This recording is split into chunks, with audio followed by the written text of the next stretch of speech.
Guys welcome back to my channel, welcome back to my another video.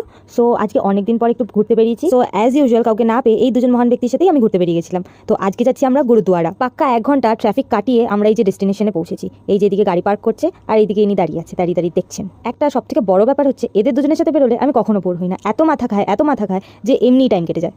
Almost এখানে 8:30 বাজতে যায় আর আমরা গুরুদুয়ারার সামনে চলে এসেছি। তো গুরুদুয়ারার ভেতরে যাবো এখন আমরা। তো ফার্স্টে জুতোটা খুলে নেবো। আর মেন ব্যাপারটা হচ্ছে এখানে এলে আগে মাথায় কাপড় দিতে হয়। তো আমরা সেগুলো করে নিয়েছি, প্রিপারেশন করে এবার আমরা ভেতরে যাচ্ছি। তারপরে ভেতরের মেন জায়গাটায় ক্যামেরা অ্যালাউ ছিল না, যেই কারণে ক্যামেরা করতে পারিনি, তাই ওখানে অনেকক্ষণ ছিলাম। তারপরে বেরিয়ে ওরা আমাদেরকে এই কারা প্রসাদ দিল। এই কারা প্রসাদ খেয়ে আমরা বেরিয়ে পড়েছিলাম আবার। তারপর ওখান থেকে বেরিয়ে আমরা 2 কাপ গরম গরম চা খেলাম। নীলাদ্রি চা খেলো না। আর এই চাটা আমরা খেয়েছিলাম এই আপনা ধাবা বলে এই ধাবা থেকে, খুব টেস্টি চাটা ছিল। তারপর আমরা দীপানিতাকে বাড়িতে ছেড়ে এই যে ল্যাংড়াতে বাইক থেকে নামছিল আর আমাদেরকে টাটা করে ও বাড়ি চলে গেল।